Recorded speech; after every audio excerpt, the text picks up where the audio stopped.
Vamos a continuar con la escuela bíblica. Vamos a abrir el libro de Efesios capítulo 2. Efesios capítulo 2.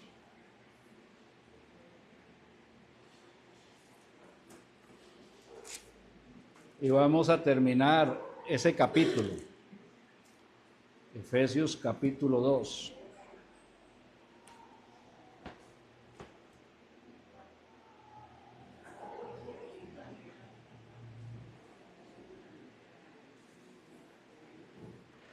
Vamos a leer del verso 19 al verso 22. Dice la palabra del Señor.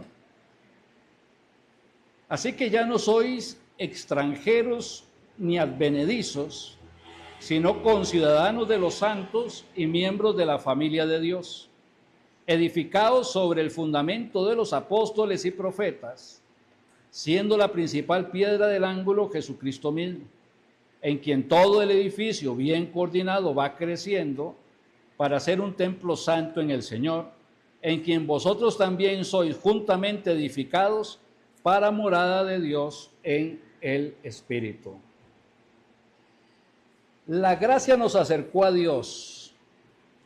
¿Pero qué es gracia? Vamos a recordar el concepto de gracia. Gracia es el favor soberano donde Dios en su misericordia nos da de su amor, de su misericordia, de su bondad, una salvación que no merecemos. Esta salvación es incondicional.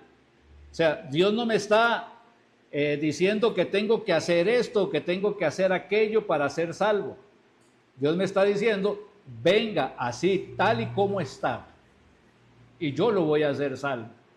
Luego de la salvación viene una transformación, no es al revés.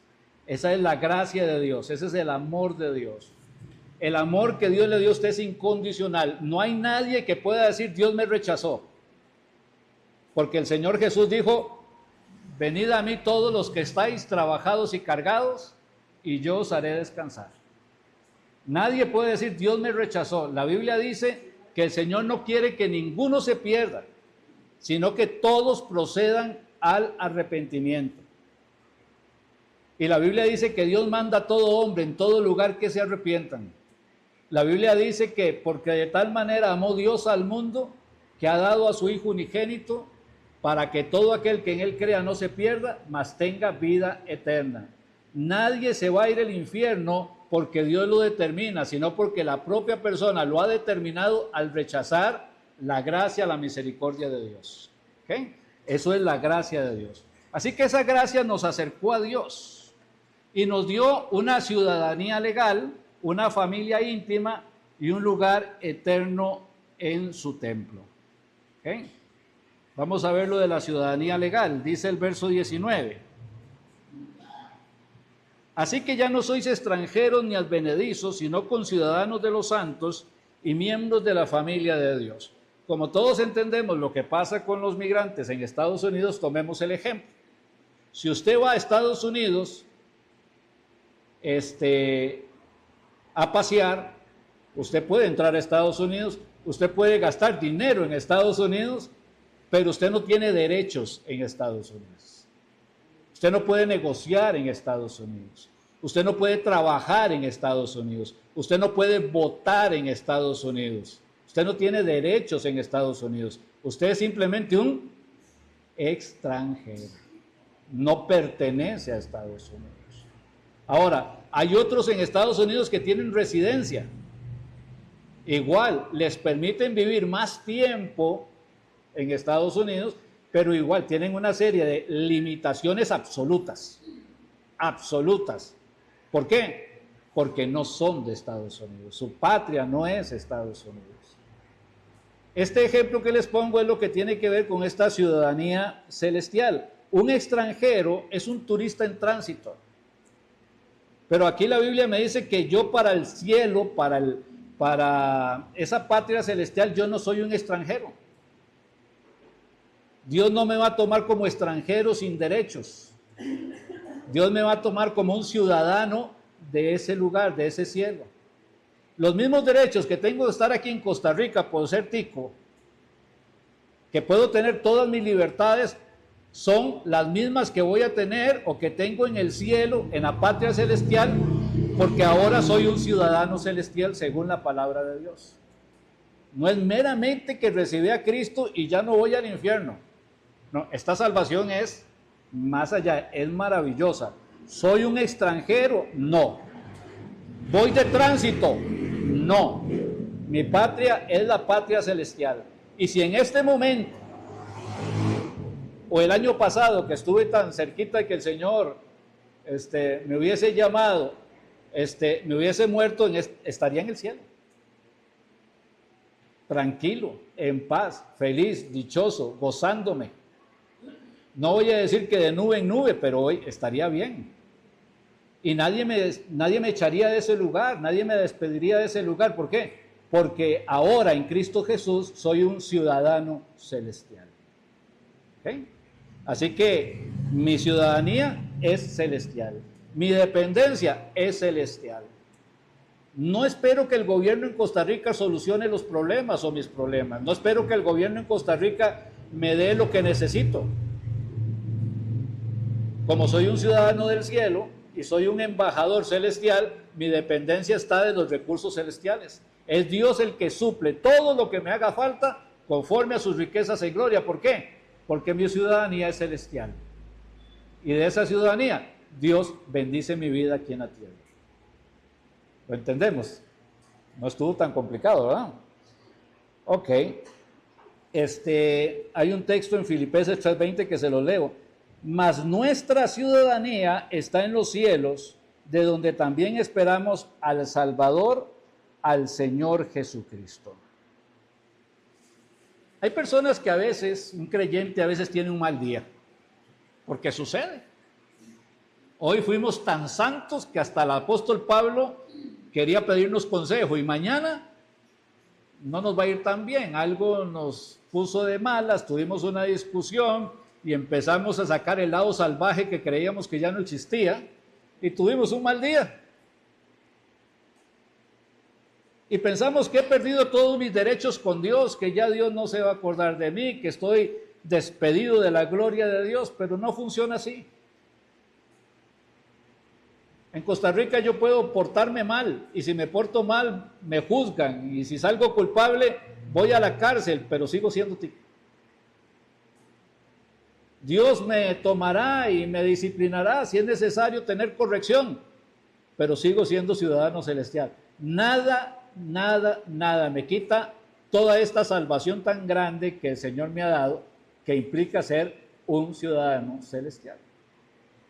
De cierto os digo, el que oye mi palabra y crea al que me envió, tiene vida eterna, no vendrá condenación, no vendrá condenación, no vendrá condenación. ¿Cuándo? Nunca vendrá condenación, porque ha pasado de muerte a vida. Así que mi ciudadanía celestial está segura. ¿Okay? Punto número 1. Punto número 2, vamos otra vez ahí en el verso 19. Así que ya no sois extranjeros ni advenedizos, sino conciudadanos de los santos y miembros de la familia de Dios. Aquí ya no es solamente la ciudadanía, aquí ya es ser miembros de la familia de Dios, porque en el cielo no solamente están los santos de la iglesia, también están los ángeles, y los ángeles son criaturas maravillosas, querubines, serafines, ángeles y arcángeles que adoran a Dios, pero ellos no son hijos de Dios. Los hijos de Dios son los que han creído en Jesucristo,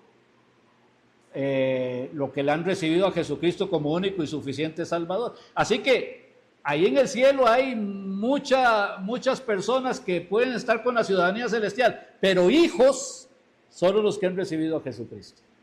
Hijos. Y Dios nos dice que somos hijos. ¿Ok? Pasamos de lo legal al hogar. El ciudadano tiene derechos legales frente al rey, ¿verdad? Como costarricense yo tengo derechos legales y podría ir, si tengo mucha paciencia, a un juzgado en Costa Rica y tal vez algún día vean mis derechos, no sé. Pero en el cielo Tengo derecho de ir al Rey de Reyes y Señor de Señores.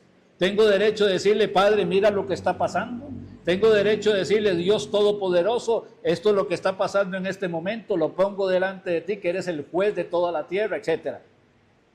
Tengo derecho a ir como rey, como ciudadano al rey, sí, pero también tengo derecho de ir como un hijo al Padre. Imagínese el presidente. Es que me quedaron tantos ejemplos que ya ni los explico, porque todos los deben de tener en la mente.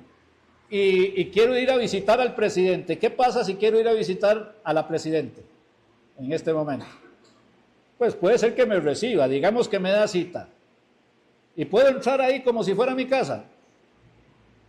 No, ¿verdad? Me va a parar el guarda, me va a pedir la cédula, me va a poner una tarjetita, me van a revisar, me van a quitar todo lo que sea, tenga metal, todos los cuidados habidos y por haber van a tener para que yo pueda entrar a esa oficina. Pero imagínese que conmigo entra la hija de la presidenta. Y yo veo que a la hija de la presidenta ni le piden nada, ni le reclaman nada, ni la paran en ningún lugar, y toda descarada abre la puerta de la oficina de la presidenta y entra y se sienta en los regazos de la presidenta. ¿Por qué puede hacer eso? Porque es hija. Ahora, yo tengo a mi Dios como rey, como Señor, como soberano. Yo soy ciudadano de los cielos, pero soy hijo. Y como soy hijo, puedo entrar con confianza a sentarme a conversar con mi Padre cuantas veces quiera, en cualquier momento del día, a expresar mi tristeza, mi dolor, mis alegrías, mi gozo, a pedir su auxilio, o solamente a sentarme con Él y estar feliz a su lado. Yo me crié con mi abuelo y cuando mi abuelo llegaba del trabajo, yo escuchaba donde metía la llave y ya yo estaba en la puerta. Abría la puerta, me sobaba la cabeza. Como era relojero, entonces cuando venía del trabajo, después empezaba a hacer su trabajo de relojería y yo me sentaba a la par de él en el suelo a jugar. Ese era mi lugar hasta que nos acostáramos. No hablábamos, simplemente yo estaba ahí. Y de cuando en cuando él nada más me movía el pelo. Era confianza, era seguridad. Esa confianza, esa seguridad es la que un hijo de Dios debe tener con su padre. Un hijo de Dios no le debería de tener miedo al padre. Qué feo cuando los hijos le tienen miedo a los padres. Quiere decir que la relación no ha sido muy buena. Un hijo no le debe temer al padre. Un hijo tiene que tener esa confianza de poder ir donde el padre cuando quiera, a la hora que quiera, de la manera que quiera. Por eso dice el Señor que podemos entrar confiadamente al trono de la gracia para alcanzar gracia y misericordia para el oportuno socorro. Es que a veces seguimos pensando que la salvación es solamente recibir a Cristo y no me voy al infierno. Soy ciudadano y tengo un rey en los cielos y dependo del reino de los cielos para mi cuidado. Amén. Pero ese rey de los cielos es mi Padre. Y puedo acercarme con confianza delante de su presencia. Entonces, dice un texto en 1 de Juan 3:1, mirad cuál amor nos ha dado el Padre para que seamos llamados hijos de Dios. No criaturas de Dios, hijos de Dios.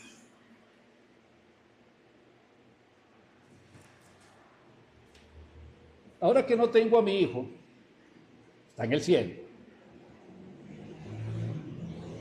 Pienso en él tan a menudo como ustedes se pueden imaginar. Y pienso, bueno, 33 años con él fueron pocos. Y recuerdo. Y tengo tantos recuerdos lindos, bonitos, maravillosos. Antes alquilábamos esta casa de la par, antes que hicieran los apartamentos, y vivíamos arriba. Y estaba en el cuarto y el muchacho así con todo su esplendor, con todas sus 200 y resto de libras, agarró impulso, Estaba ya acostado en la cama y se me tiró encima. Me quité, salió rodando, la cama se quebró y todo el mundo feliz. Y nos reíamos. Pero también recuerdo en algún momento que quizás fue muy duro y tal vez me tenía miedo de acercarse porque algo había pasado. Y eso me duele. Y dije, ay, qué tonto que es uno. Claro, beneficiados los demás ahora, ¿verdad? No tenemos por qué temerle a Dios. Dios es un Padre amoroso. Dios no está en el negocio de estoy vigilando a ver quién se porta mal para mandarle un rayo. Nada de eso. El Señor no quiere absolutamente destruir a nadie. Él solamente quiere amarnos, cuidarnos, protegernos, que nos sintamos bendecidos. El problema es que muchas veces por nuestro miedo no nos dejamos amar de Dios. Dios es un Padre y como Padre debería tener el derecho de acercarse a nosotros con confianza. Pero nosotros en nuestra necedad vivimos a veces alejándonos de Él, dándole la espalda a Él. El hijo que nunca llama a la madre, el hijo que le da la espalda a los padres, el hijo que habla mal de los padres. Eso duele el corazón de un padre y de una madre. Pues el corazón de Dios también se duele cuando nosotros como hijos no estamos atendiendo bien nuestra relación con Él. Deberíamos de conocerlo más, de pasar más tiempo con Él, de disfrutarlo en plenitud, de sentirnos dichosos, de confiar en sus promesas, de darle gracias por sus misericordias. Esa es la relación que Dios quiere que tengamos. Bueno, entonces tenemos que soy ciudadano, mi ciudadanía está segura y mi dependencia está de esa ciudadanía. Lo segundo es que soy un hijo de Dios y que puedo acercarme con seguridad y paz delante de su presencia. Y lo tercero tiene que ver con un edificio coordinado. Vamos a ver el verso 20, Efesios 3:20, y dice la palabra de Dios, Efesios 3:20. Edificado sobre el fundamento de los apóstoles y profetas, siendo la principal piedra del ángulo Jesucristo mismo, en quien todo el edificio, bien coordinado, va creciendo para ser un templo santo en el Señor, en quien vosotros también sois juntamente edificados para morada de Dios en el Espíritu. Ahora vamos a hablar entonces ser parte de un edificio. Los apóstoles y profetas pusieron el fundamento. O sea, ¿qué hicieron los apóstoles y profetas? Tomaron toda la enseñanza del Señor Jesucristo, siendo inspirados por el Espíritu Santo, y las escribieron en el canon bíblico para que nosotros como iglesia tengamos normas de seguridad, de bendición para nuestras vidas. Ese es el fundamento para la iglesia. ¿Okay? Cualquier persona que quiere actuar fuera del fundamento de la iglesia, aunque sea cristiano, lógicamente no va a tener las bendiciones que Dios decía y por el contrario va a cosechar las necedades de apartarse del Señor. Hay una norma, por ejemplo, que dice, el que siembra para la carne, de la carne segará corrupción, pero el que siembra para el Espíritu, del Espíritu segará vida eterna. Entonces, Dios pone un fundamento a través de los apóstoles. Los apóstoles que pusieron el fundamento ya no tienen que poner otro fundamento, por eso ya no hay más apóstoles. Los apóstoles tenían ciertas características.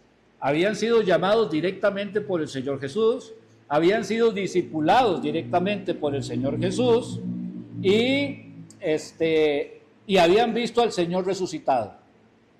Tres características de los apóstoles que pusieron los fundamentos. Así que como ya el fundamento está puesto y ya no es necesario poner un nuevo fundamento, entonces ya los apóstoles no son necesarios.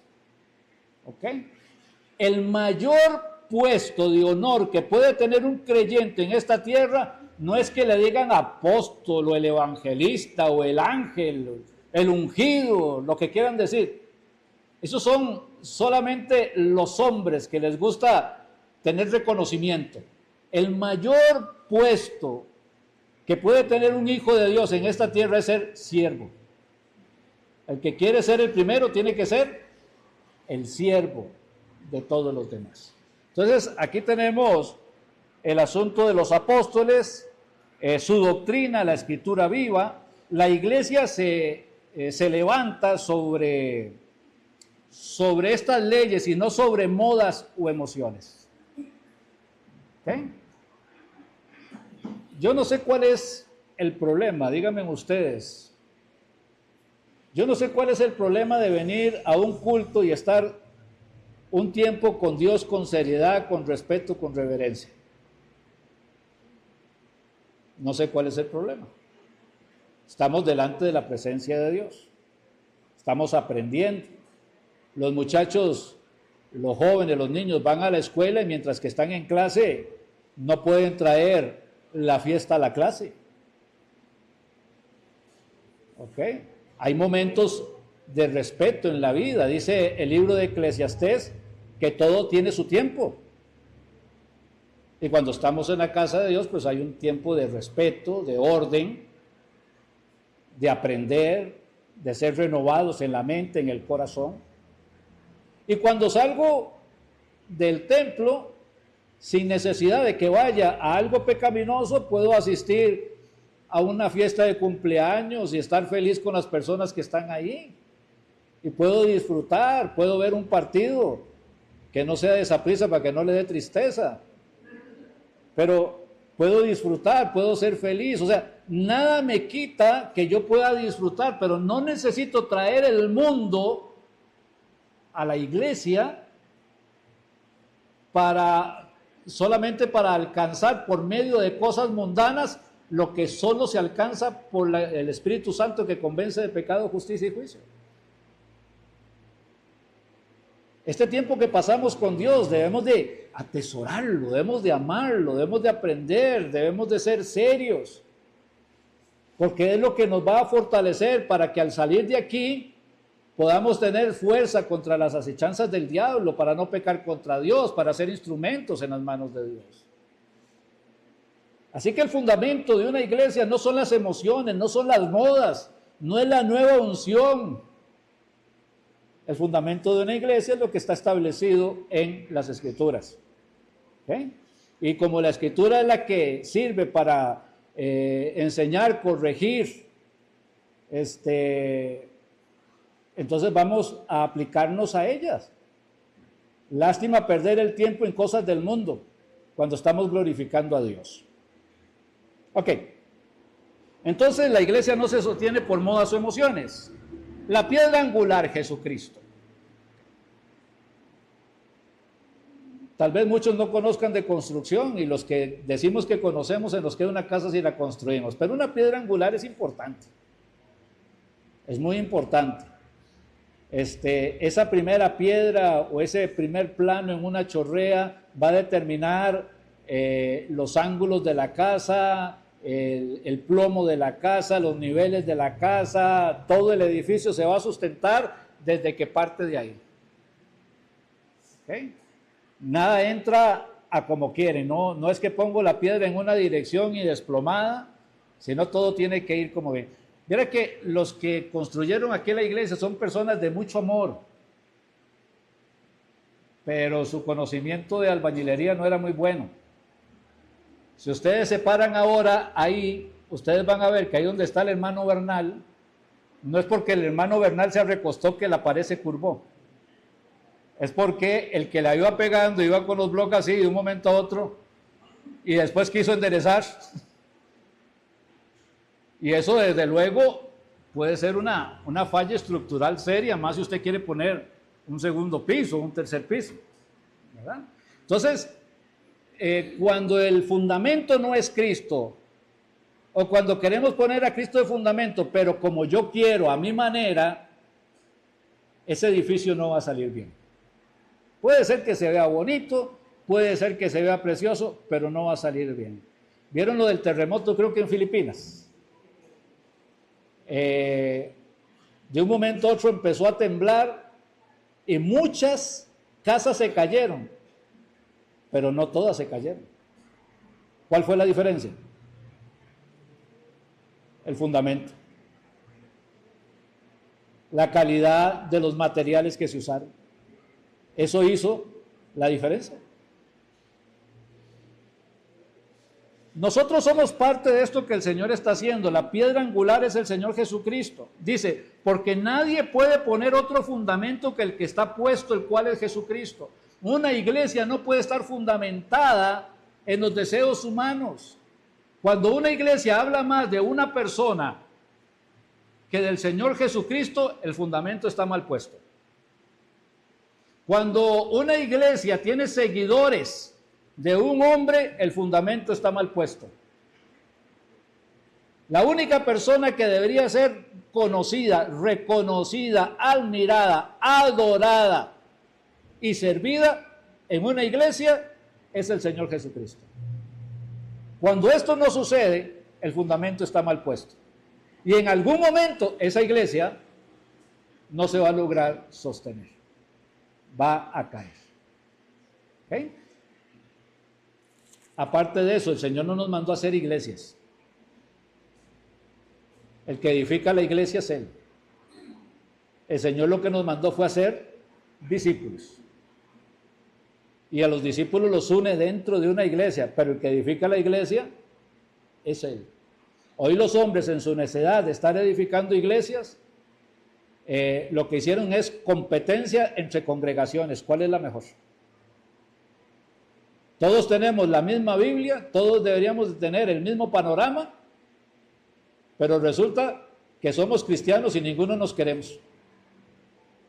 Porque el fundamento está mal puesto. El fundamento está equivocado. ¿Ok? Imagínese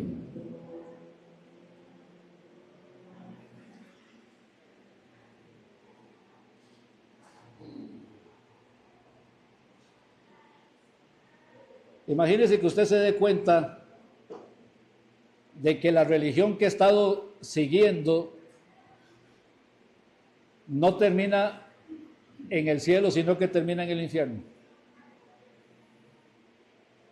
Imagínese que usted se dé cuenta que Mahoma y Buda o Krishna solamente llevaban a las personas a una condenación eterna. Y usted, cuando esté en el infierno, va a decir, me estafaron. Me han estafado porque me dijeron que tenía que creer en este Dios o en este santo, si nos venimos al lado occidental, y ahora resulta que ni estos dioses ni estos santos me podían dar vida eterna. Y la Biblia dice que está establecido para el hombre que muera una sola vez y después de esto el juicio. Y Dios le va a decir, a usted nadie lo estafó. A usted le gustaba creer en eso. Usted hizo una religión a su medida, donde usted podía hacer las cosas como usted quería, vivir como quería, sin que nadie le reclamara nada. Usted no quiso seguir las normas establecidas por mi palabra. Usted escuchó que no había otro nombre bajo el cielo dado a los hombres en que podamos ser salvos, pero usted hizo caso omiso del asunto. Le predicaron de Jesucristo, pero no le interesó escuchar de Jesucristo. Le predicaron del amor de Dios en Cristo Jesús, pero le dio la espalda a Cristo Jesús. Usted quiso edificar algo aparte del Señor Jesucristo. Usted no quiso tener al Señor Jesucristo de fundamento, y pasa lo que dijo ahí el Señor en los evangelios, una casa que fue edificada sobre la arena, y cuando golpeó el agua no quedó absolutamente nada, fue una pérdida total. Pero la casa que fue edificada en el fundamento, esta sí estuvo firme. Y nos hace preguntarnos, ¿dónde está mi fundamento? ¿Venir a una iglesia me hace cristiano? No. ¿Creer en Dios me hace cristiano? No. La Biblia dice que hasta los demonios creen y tiemblan. Lo que hace la diferencia es con un corazón arrepentido recibir al que Dios envió, que es al Señor Jesucristo. Nadie puede ser salvo a su manera, nadie puede poner otro fundamento que el que Dios estableció, se llama Jesucristo.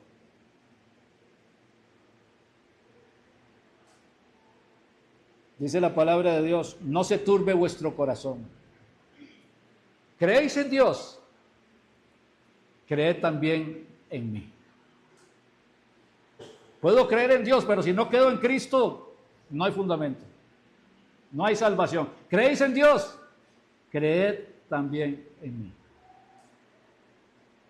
Y el que cree en Cristo, el que cree en aquel que Dios envió, el que cree en Cristo, el que cree en el Señor Jesús tiene consecuencias.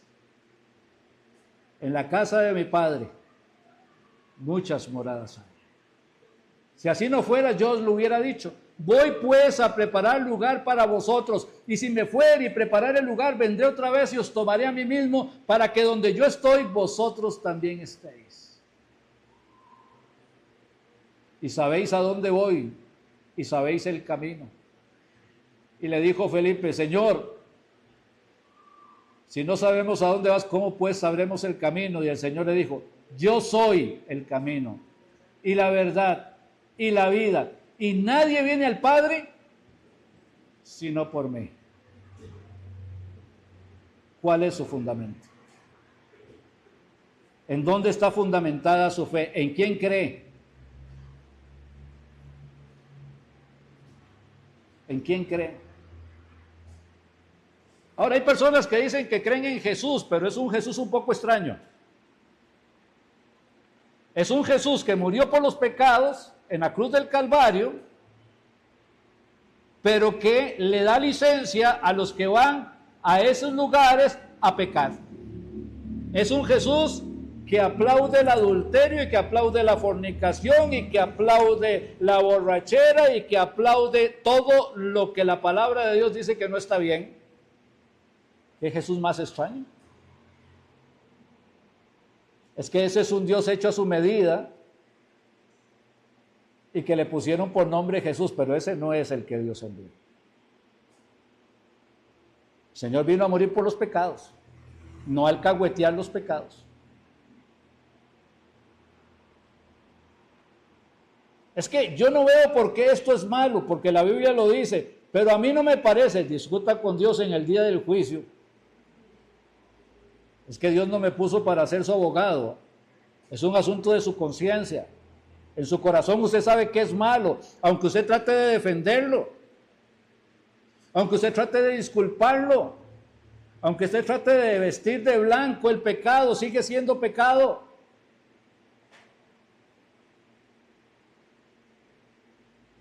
Las normas son las que Dios estableció. Yo no establezco las normas, si no las quiero obedecer, eso se llama rebeldía, necedad, irreverencia, majadería, testarudez, póngale como quiera.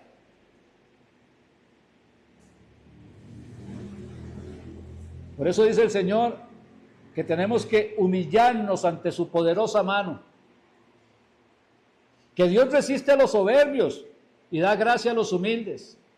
Señor, yo quiero vivir para ti, yo quiero servirte a ti. Caigo, tropiezo, Señor, en mi naturaleza. Pero Señor, tú sabes, Señor, que no quiero pecar, no quiero ofenderte, quiero hacer las cosas mejor. Quiero crecer, Señor. Quiero glorificarte, quiero hacer las cosas bien, no quiero llegar al cielo y estar avergonzado delante de tu presencia. No quiero, Señor, el aplauso del mundo, pero sí me gustaría llegar al cielo y escuchar tu voz que diga, bien, buen siervo y fiel. Eso es lo que me gustaría escuchar. Todos hemos pecado. Y no hay justo, ya uno, no hay quien busque a Dios, todos se desviaron, a una se hicieron inútiles, no hay quien haga lo bueno, no hay ni siquiera uno, todos hemos pecado, y por cuanto todos pecaron, están destituidos de la gloria de Dios, todos hemos pecado, Pero Dios solucionó el pecado en la cruz del Calvario. Dios solucionó el problema del pecado con la sangre que derramó, y su sangre nos limpia de todo pecado. Pero cuando una persona quiere jugar con el pecado y quiere que Dios sea cómplice de un pecado, esto no es solamente tomar el nombre de Dios en vano, esto es blasfemar el nombre de Dios. Y esto es serio. Esto es profundamente serio, mi hermano. Dios es el que hace la obra de santidad en nosotros. Él es el que la hace, el que comenzó en mí la buena obra la perfecciona. Pero en mi corazón tiene que estar ese deseo de no pecar contra Él, de querer buscar la voluntad de Él. Visitar un lugar donde me aplaudan y me digan que todo está bien. En mi corazón sé que es mera hipocresía. Porque sin santidad nadie verá al Señor. Y la Biblia demanda. No pide, no ruega, demanda. Y todo vuestro ser, espíritu, alma y cuerpo, reitero, y cuerpo, nadie puede hacer con su cuerpo lo que bien le parece, y todo vuestro ser, espíritu, alma y cuerpo, sea guardado irreprensible hasta la venida del Señor Jesucristo.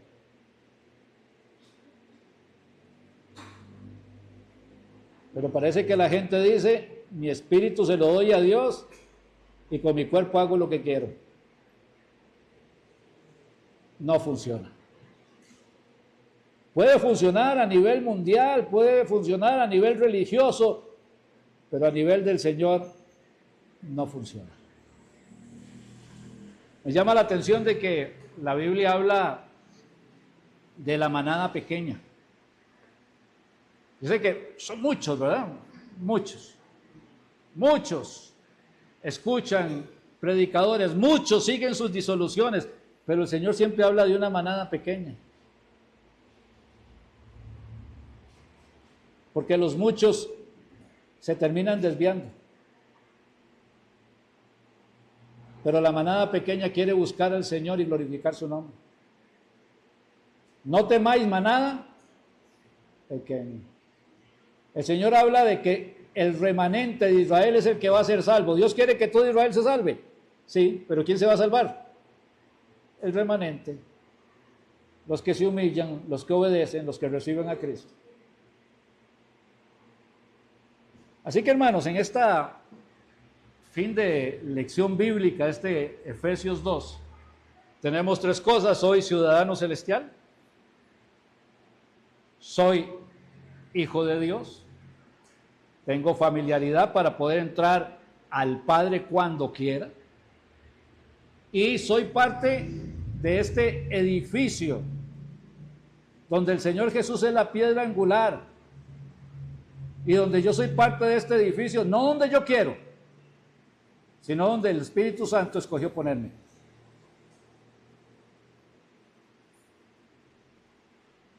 Y esperar que cuando lleguemos al cielo no estemos delante de él avergonzados, o a algunos le pase lo peor que le puede pasar a alguien: creer que es salvo, morirse y darse cuenta en el infierno que nunca fue nada. Y esperamos que eso no sea el futuro de ninguno de los que estamos aquí. Vamos a ver. Padre, en el nombre de Cristo, gracias por este momento que nos das, por esta lección, por esta meditación de tu palabra, que haya caído en buena tierra, que pueda llegar a producir frutos, Señor, de santidad, de pureza. Y si hay alguien, Padre, que no te conoce, Señor, que pueda venir a los pies de Cristo, que hoy pueda ser el día de salvación para esa persona. Te pido, Padre, que sigas glorificándote en este culto, Señor. Vamos al tiempo de receso a compartir unos 10 minutos, Señor, entre los hermanos. Y luego, Padre, para seguirte alabando, para seguirte glorificando, para escuchar el segundo mensaje, Padre, para que tú hables a nuestros corazones, Señor. Gracias, Padre, por todo lo que estás haciendo esta mañana. En el nombre de tu Hijo Jesús. Amén y amén.